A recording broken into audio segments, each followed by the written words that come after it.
같이 은혜 나눌 말씀 보겠습니다. 고린도후서 2장 12절에서 17절까지 말씀입니다. 고린도후서 2장 12절에서 17절까지 말씀을 우리 찾으셨으면 한 절씩 읽겠습니다. 내가 그리스도의 복음을 위하여 드로아의 이름에 주 안에서 문이 내게 열렸으되 내가 내 형제의 기도를 만나지 못함으로 내 심령이 편하지 못하여 그들을 작별하고 마게도냐로 간노라. 항상 우리를 그리스도 안에서 이기게 하시고 우리로 말미암아 각처에서 그리스도를 아는 냄새를 나타내시는 하나님께 감사하노라. 우리는 구원을 받는 자들에게나 망하는 자들에게나 하나님 앞에서 그리스도의 향기니 이 사람에게는 사망으로부터 사망에 이르는 냄새요 저 사람에게는 생명으로부터 생명에 이르는 냄새라. 누가 이 일을 감당하리요? 우리는 수많은 사람들처럼 하나님의 말씀을 혼잡하게 하지 아니하고 곧 순전함으로 하나님께 바른 것 같이 하나님 앞에서와 그리스도 안에서 말하노라. 아멘. 네, 오늘 제가 여러분과 나눌 말씀의 제목은 나는 그리스도의 향기인가 라는 제목입니다. 아로마 테라피라는 그런 것을 여러분 들어보신 적 있나요? 그 향을 통해서 그 심신을 건강하게 도와주는 어떤 치료법이라고 합니다. 그래서 향기가 이 코의 후각신경을 통해서 두뇌에 전달되게 되면은 이 감정과 호르몬 분비에 영향을 준다는 거죠. 그래서 꽃의 향기를 이용해서 향기 치료를 한다는 거예요. 그래서 장미꽃을 이렇게 향을 맡으면은 집중력이 생긴다는 거예요. 기억력이 좋아지고. 그리고 스트레스가 해소되는 거는 이 백합이나 자스민 향을 맡으면은 스트레스가 해소된다고 해요.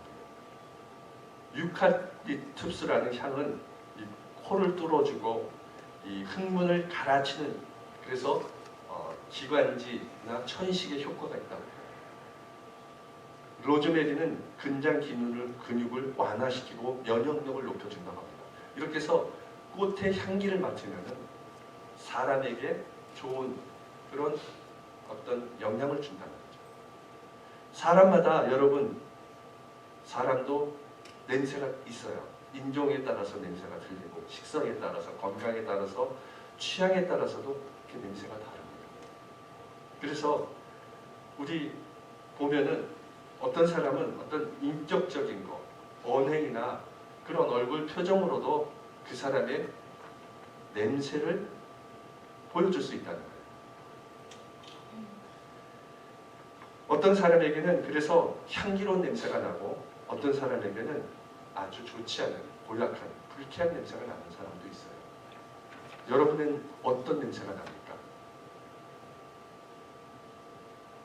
오늘 본문의 말씀은 바울이 고린도 교회에 보내는 권면의 말씀으로서 3차 전도 여행 중에 에베소에서 마게도냐로 가게 된 사실을 설명하면서 감사의 찬송을 드리는 겁니다.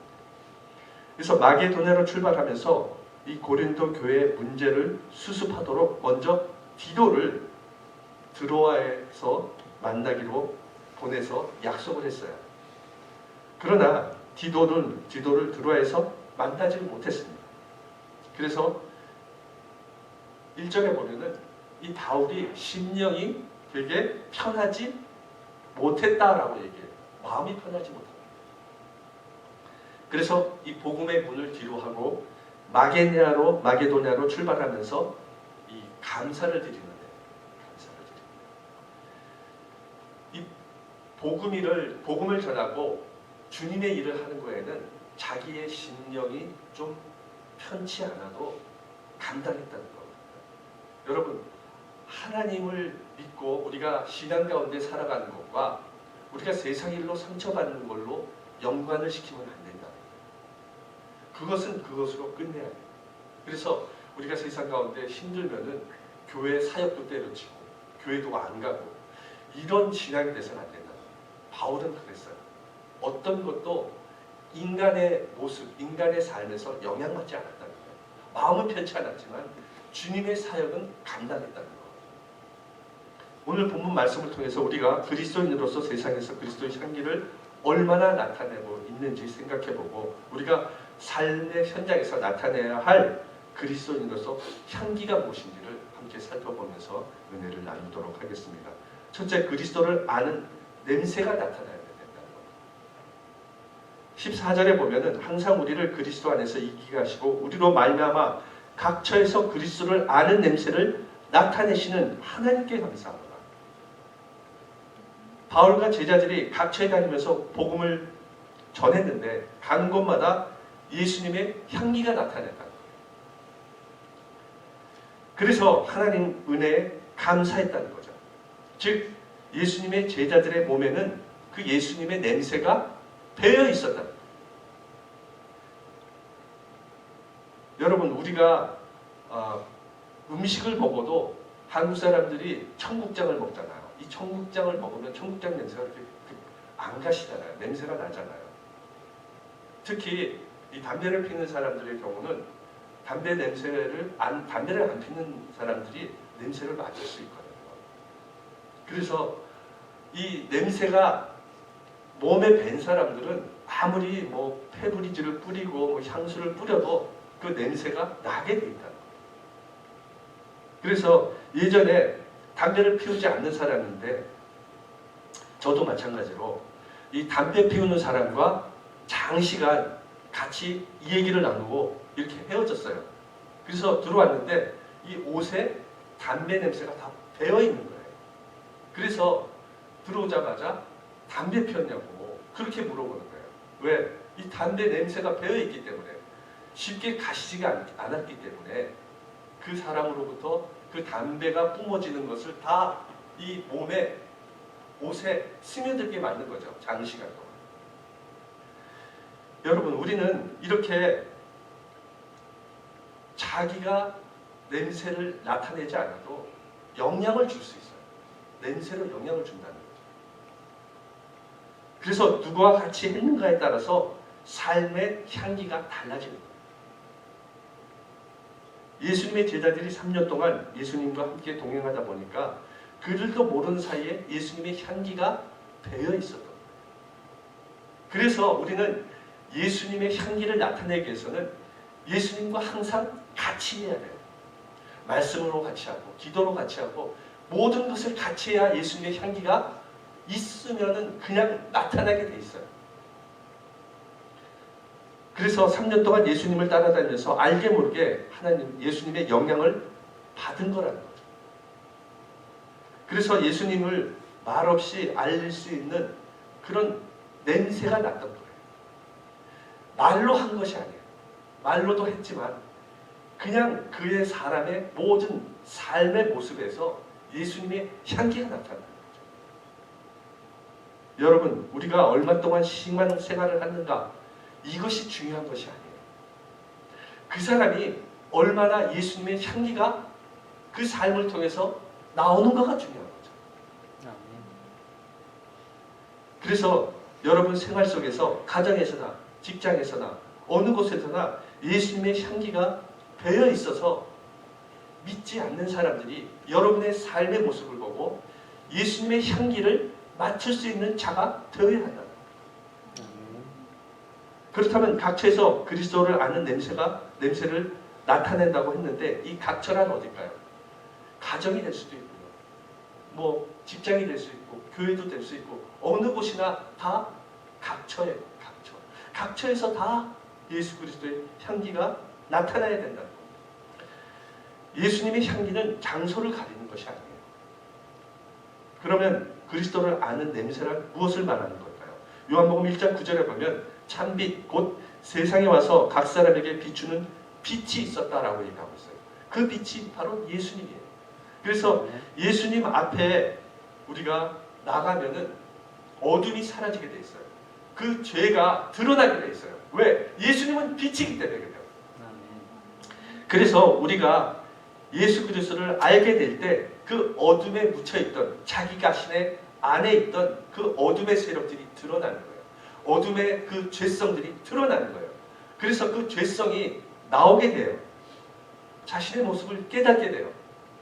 그래서 자신이 죄임을 깨닫고 하나님 앞에 회개하는 모습, 그것이 예수님의 향기가 나오는 그런 냄새가 드러나는 예수 그리스도의 냄새예요. 누가복음 15장 7절에 보면 내가 너에게 이르노니 이와 같이 죄인 한 사람이 회개하면 하늘에서는 회개할 것이 없는 의인 99으로 말미암아 기뻐하는 것보다 더하리라. 죄인 한 사람이 회개하는 것보다요, 의인 99보다 더 하나님은 기뻐하세요. 죄인 한 명이 회개하는 것을. 그래서 회개가 그만큼 하나님에는 중요하다. 중요하다. 마가복음 5장 16절에 보면은 이같이 너희 빛을 사람 앞에 비추게 하여 너희 착한 행실을 보고 하늘에 계신 너희 아버지께 영광을 돌리게 하라. 성도들이 믿지 않는 사람들 앞에 우리의 착한 행실을 통해서 예수님의 향기를 나타내라. 그들이 그래서 주님을 알게 하고 주님을 본받게 하고 하나님께 영광을 돌리게 하는 삶을 살아갈 수 있도록 하라는 거죠. 우리의 착한 행실을 보고. 그것이 예수님의 향기를 나타내는 거예요. 아버지께 영광을 돌리게 하라는 말씀은 그리스도의 향기를 나타내는 목적인 거예요. 어느 내과 의사의 보고에 의하면 똑같은 꽃일지라도 사랑하는 마음으로 물을 주고 가꾸는 그런 꽃에 더 많은 향기가 나타난다고 합니다. 꽃 한 송이도 사랑받으면 수분을 공급받을 때 향기가 나거늘 하물며 날마다 예수님의 말씀에 따라 살아가는 그 하나님의 백성들, 하나님의 사랑을 받은 그 사람들은 반드시 예수 그리스도의 향기가 나타나게 될 것입니다. 사랑하는 성도 여러분, 내가 스스로 예수님의 제자라고 말하지 않아도 내가 예수 그리스도의 향기를 나타낸다면 세상 모든 사람들이 내가 예수님의 제자인 줄을 알게 될 것입니다. 여러분 모두 예수님이 보여주신 삶의 모습을 본받는 자가 되십시오. 어느 자리에서나 겸손하고 낮아짐으로 화평한 자가 되게 해주시고 다른 사람을 섬기고 사랑하는 그런 삶을 통해서 여러분 주님의 향기를 나타내는 여러분 되시기를 예수님 이름으로 축원합니다. 둘째로 그리스도의 향기는 생명에 이르는 냄새인 것입니다. 15절 16절에 보면 우리는 구원받은 자들에게나 망하는 자들에게나 하나님 앞에서 그리스도의 향기니 이 사람에게는 사망으로부터 사망에 이르는 냄새요 저 사람에게는 생명으로부터 생명에 이르는 냄새라. 누가 이 일을 감당하리요. 그 순전한 향기 속에는 구원을 얻은 우리에게는 생명의 냄새로, 멸망하는 자에게는 사망의 냄새로 그리스도의 향기가 나타나게 된다는 거예요. 양면성을 보여준 거죠. 똑같은 향기지만 그 향기가 어떤 사람에게는 생명을 얻는 향기가 되고 어떤 사람에게는 사망에 이르는 향기가 된다. 고린도전서 1장 18절에 보면 십자가의 도가 멸망한 자들에게는 미련한 것이나 하나님을 믿는 우리에게는 능력이라. 똑같은 거예요. 십자가의 도는 미련한 자에게는, 믿지 않는 자에게는 미련한 것이에요. 그러나 하나님을 믿는 우리에게는 능력이 되는 양면성을 지닌 거예요. 십자가의 도가 똑같은 이치라는 거죠. 역사에 따르면 칼과 창으로 직접적인 육박전을 벌였던 고대의 전쟁을 보면은 그 칼과 창을 통해서 이 모든 육신이 이렇게 베게 되니까 피가 이 피비린내가 옛날에 고대 전쟁은 많이 났어요. 칼과 창을 쓰니까. 그래서 모두가 승자나 패자나 거의 피로 범벅이 되죠. 피투성이가 되는 거죠. 결국 마지막 살아남은 자가 승리하게 되는 거죠. 그래서 이 승리하는 군대는 승전보를 알리고 본국으로 이렇게 입성하게 됩니다. 그래서 성 안의 사람들이 모두 나와서 환영을 하죠. 자기 남편이, 자기 자식이 살았나 죽었나 확인하러도 나오는 거죠. 그리고 이 행진, 이 들어오는 군사들의 행렬에 가장 앞에 장군은 말을 타고 들어오는 겁니다. 그리고 그 다음에 큰 향로에 향을 피워서 향기가 올라가도록 그 마차가 그 뒤를 따라요. 그런 다음에 군인들이 오고 포로들이 따라오고 그 다음에 전리품을 실은 그런 마차가 들어오는 겁니다. 그런데 왜 다른 어떤 것보다 향이 먼저 들어올까요? 왜 그 장군 뒤에는 향이 다른 것보다 먼저 들어올까요? 이유가 있습니다. 사람은 피를 보면은 이 감정이 흥분된다고 해요. 피를 보면. 그래서 한번 잘못 살인 시작하면은 계속해서 살인으로 이어집니다. 만약 자기 가족이 살아 돌아오지 못하고 남편이 죽었거나 자식이 죽으면은 갑자기 흥분하게 된다. 그래서 그런 향을 피워서 마음을 안정시키는 거예요. 마음을 차분하게 하는 거예요. 전쟁으로 인한 그런 많은 피냄새가 사람을 자극하지 않도록. 향기는 정결하게 하고 마음을 평화롭게 하고 모든 백성을 안정되게 하는 동시에 죄인들은 죽음과 심판에 대한 생각을 하게 하는 향기가 될 수 있어요. 향기에는 사망에 이르는 향기가 있고 생명에 이르는 향기가 있습니다. 예수 그리스도의 향기는 그리스도를 믿는 하나님의 자녀들은 누구든지 멸망하지 않고 영생을 이루게 하는 생명의 향기입니다. 그러나 믿지 않는 자들에게는 사망에 이르게 하는 심판의 향기가 되는 겁니다. 하루는 성 프란시스 제자들과 함께 전도를 나갔어요. 그래서 제자들은 그런 프란시스가 큰 소리로 예수 믿으세요, 예수 믿으세요 이렇게 소리칠 줄 알았어요. 그런데 그냥 옆에 가는 힘들게 짐을 지고 가는 사람의 짐을 같이 지어주고 힘들게 일하는 사람과 같이 일을 하는 거예요. 그래서 제자들은 의아해서 물었어요. 왜 예수를 믿으라고 얘기하지 않고 일만 하세요? 라고 물었어요. 그랬더니 우리 안에 예수님을 모시고 살면 그 예수님의 향기가 전해져서 그 향기를 통해서 복음을 전하는 거라는 거예요. 우리가 말로서 전하는 게 아니라 우리의 삶의 안에 있는 그런 예수님의 향기를 통해서 전하는 거예요. 1992년 여름에 일본에 일주일 동안 무서운 강력 사건이 일어났다고 합니다. 그래서 매스컴에 아주 공포스러운 그런 방송을 한 적이 있어요. 26세 청년인데 이 청년이 어린 유치원에 다니는 아이들만 잡아다가 죽이는 거예요. 유기하고. 4명이나 그렇게 했어요. 그래서 그 시체를 다시 부모에게 돌려보내는 거예요. 그리고 경찰에다가는 연락해서 자기가 범인 있는 곳을 안다는 거예요. 그래서 허위 정보를 막 퍼뜨리는 거예요. 혼란시키는 거죠. 그런데 이렇게 여러모로 도망하면서 허위 정보를 퍼뜨리다가 결국 꼬리가 길면 잡히는 거죠. 범인이 잡혔어요. 그래서 이 청년이 살던 집을 가서 경찰이 조사하게 됩니다.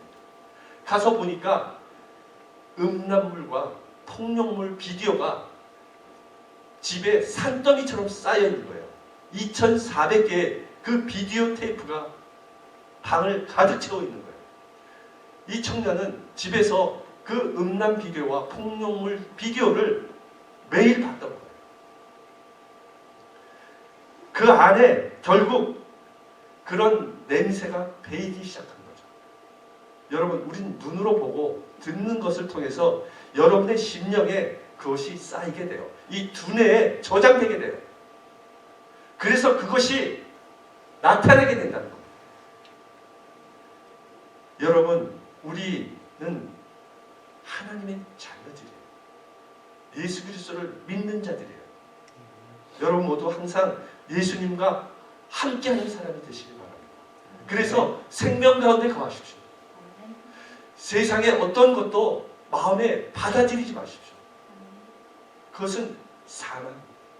여러분 모두 늘 예수님의 그 말씀의 향기 안에 거하고 말씀의 능력 안에 거하심으로 예수님의 향기를 나타내는 여러분 되시기를 예수님 이름으로 축원합니다.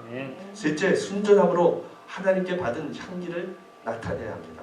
17절에 보면 우리는 수많은 사람들처럼 하나님의 말씀을 혼잡하게 하지 아니하고 곧 순전함으로 하나님께 받은 것 같이 하나님 앞에서와 그리스도 안에서 말하노라. 하나님이 주신 것은 순전한 향기라고 얘기하고 있어요. 순전한. 이 순전하다는 말은 순수하다는 것, 섞이지 않았다는 거죠. 당시 바울을 반대하는 사람들이 고린도 교회에 들어와서 복음을 흐려놓고 있었어요. 혼잡하게 만들어 놓고 있었죠. 그래서 하나님의 말씀을 혼잡하게 한 수많은 사람들이 나타내는 냄새와는 다른 순수한 그리스도의 향기를 나타내라고 그렇게 얘기했던 거예요. 혼잡하게 하다는 말은 하나님의 말씀에 세상의 그런 지식을 자꾸 혼합시키는 거예요. 세상의 철학을 혼합시키고 어떤 이성적인 것을 혼합시키는 거죠. 복음이 아닌 것을 복음에 자꾸 혼합시키는 거예요. 그래서 하나님의 말씀을 혼잡하게 하는 거죠. 고린도 교회에 유대주의자들이 들어와서 복음을 변질을 가져오고 소수의 무리들과 합세해서 바울의 사도직에 대해서 문제를 제기합니다. 그래서 이로 인해서 교회에 파벌이 생겨요. 서로 대립하는 그런 어려움을 겪게 돼요. 아볼로파니, 베드로파니 이렇게 파벌을 만드는 거예요.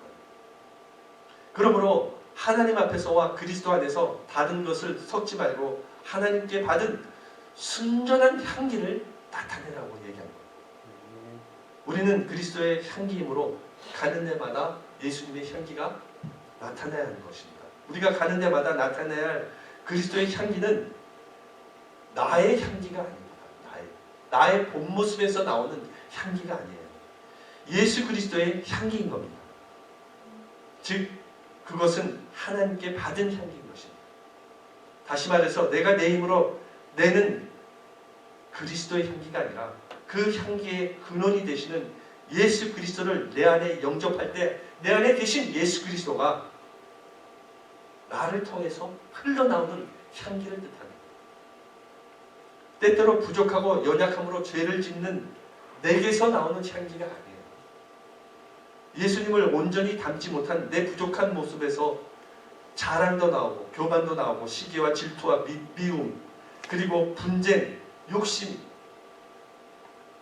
그런 것들이 나오는 그런 악취가 나오는 그런 냄새가 아니에요. 마태복음 16장 24절에 이에 예수께서 제자들에게 이르시되 아무든지 나를 따라오려거든 자기를 부인하고 자기 십자가를 지고 나를 쫓을 것이니 예수님을 따라오거든 자기 십자가를 지라고 말씀하십니다. 자기를 부인하라고 하세요. 이것은 자기를 이기라는 겁니다. 나를 죽이라는 거예요. 그래야 예수 그리스도가 살아 역사할 수 있다는 거예요. 그리고 예수님의 십자가를 지라고 얘기하는 겁니다. 나를 내 안에 내 본 모습을 내려놓지 않고 내 생각을 내려놓지 않고 내 자아를 내려놓지 않으면은 예수님이 역사하실 수 없어요. 예수 그리스도의 향기가 나를 통해서 드러날 수 없어요. 그래서 나를 죽이라는 겁니다. 십자가와 같이 죽고 같이 예수 그리스도와 사는 그런 삶을 살아가라고 얘기합니다. 나를 십자가에 못 박지 않고는 그리스도 안에서 이기게 하시는 하나님의 은혜를 받아 누릴 수가 없기 때문에 바울은 고린도전서 15장 31절에 나는 날마다 죽노라 라고 얘기했어요. 자기 자신의 자꾸 그 죄가 자꾸 나오니까 나는 날마다 그리스도 앞에 죽는 그런 사람이 되고 싶다고 고백한 겁니다. 14절에 항상 우리를 그리스도 안에 이기게 하시고 우리를 그리스도 안에 이기게 한다는 말, 믿지 않는 불신자를 하나님의 능력이 억눌러 승리한다는 그런 말씀이 아니에요. 사단 마귀를 눌러서 승리하게 하는 그런 것도 아니에요. 나를 십자가에 못 박혀 죽임으로 나를 이기게 한다는 거죠. 나를 이기게 함으로, 그래서 하나님이 그 그리스도 안에서 이기게 하고, 그리스도 안에서 이기게 함으로 하나님의 은혜를 받아 누린다는 거죠. 출애굽기에 보면은 성소에서 하나님께 드려지는 향에 대한 그런 설명이 나와요. 거기에 보면 그 향은 소합 향과 나감 향과 풍자 향이에요. 이렇게 세 가지 향이 있었어요. 이 소합 향과 풍자 향은 나무를 긁어서 상처를 내서 나오는 그 진액에서 나오는 향을 뜻해요. 그리고 나감 향은 거북의 등껍질이나 조개 껍질, 이것을 깨뜨려서 갈아서 만든 거기서 나오는 향인 것입니다. 이 모든 향질의 특징이 뭐냐면은 깨어지고 부서지고, 그래서 짜내서 거기서 얻을 수 있는 향인 거예요. 주님도 이와 같이 십자가에서 자신의 몸을 다 깨어지고 부서뜨리고 찢었어요. 그래서 온 세상을 구원하는 생명의 향기가 되었던 겁니다. 우리는 구원의 향기가 되시는 예수님을 우리 마음속에 그래서 모시고 살아가야 하는 겁니다. 우리가 진정 예수님과 늘 동행하고 살아가고 있다면 우리에게서 당연히 그리스도의 향기가 나타나야 합니다. 성도의 거룩한 삶은 하나님 앞에서 그리스도의 향기가 됩니다. 옛날 시바 여왕이 솔로몬의 지혜를 사모해서 솔로몬을 방문한 적이 있었죠. 이 솔로몬의 지혜를 시험해보기 위해서 그 꽃, 아름다운 꽃 화분을 2개를 가져옵니다. 그런데 이 꽃들은 똑같이 생긴 꽃인데 하나는 진짜 꽃이고 하나는 가짜 꽃이에요. 하나는 조화예요. 이 시바 여왕은 화분을 둘을 멀리 갖다 놓고 이 솔로몬 왕에게 어느 것이 생화이고 어느 것이 조화인지를 구분해보라고 얘기해요. 이 두 꽃의 화분은 너무 똑같이 생겨서 구분할 수 없었어요. 육안으로. 그래서 솔로몬 왕은 신하에게 밖에 나가서 벌과 나비를 몇 마리 잡아오라고 얘기합니다. 그리고 나서 그 벌과 나비를 그 화분 주변에 놓아주라고 얘기해요. 그러자 이 벌과 나비가 생활 쪽으로 다 모여드는 거예요. 그래서 솔로몬 왕은 그렇게 앉은 거를 보고 생활을 구분해낼 수 있었습니다. 향기 있는 꽃만이 나비와 벌을 부를 수 있는 거예요. 생화만이 향기를 발할 수 있는 거예요. 누가 참된 그리스도인이냐 하는 것은 그리스도인의 모양만을 보고 알 수 없어요. 그리스도인의 향기가 나타나야 진짜 참 그리스도인입니다. 아무리 그리스도인의 모양을 가지고 있을지라도 그리스도의 향기가 없으면 그 사람은 아무리 자기가 그리스도인이라고, 나는 기독교인이다, 크리스천이라고 얘기해도 크리스천이 아닌 겁니다. 지금 우리가 살아가고 있는 시대는 너무도 죄악과 음란과 타락, 그런 것이 만연한 그런 세상이에요. 너무 그런 것이 많이 들어와 있어요. 점점 더 들어오고 있어요. 죄악에 빠져서 오히려 그 죄악을 즐기는 그런 풍조와 문화가 자꾸 생성되고 있어요. 조그만 자기 욕심을 채기 위해서 온갖 수단과 방법을 가리지 않고 죄를 짓는 일을 예사롭게 하고 있어요. 그리고 죄책감을 못 느껴요. 죄를 져도 그냥 당연시 생각해요. 그러려니 생각한다는 거예요. 양심에 화인 맞은 자가 되는 거죠. 마지막 때는 양심에 화인 맞은 자들이 많이 생기게 돼요. 그런 악취로 찌든 현실이 점점 되고 있다는 거예요. 부패한 자아가 죽고 의로우신 예수님이 내 안에 살게 될 때 향기가 나는 우리는 삶을 살 수 있는 겁니다. 자신과 자신의 모든 것을 주님께 바칠 때 그리스도의 냄새, 그리스도의 향기가 되는 것입니다. 여러분, 우리 안에 진짜 예수님이 살아 역사하는 그런 삶을 여러분 살아가야 돼요. 여러분의 모습에 진짜 예수님의 향기가 그냥 드러나야 돼요. 여러분 모두 어떤 시련과 고난 속에서도 진리와 생명이 되신 그 예수님의 향기가 되심으로 그리스도의 복음을 전하고 가정과 교회와 이 사회를 변화시켜 나가는 하나님의 귀한 일꾼 되시기를 예수님 이름으로 축원합니다. 기도하겠습니다. 좋으신 아버지 감사합니다. 오늘도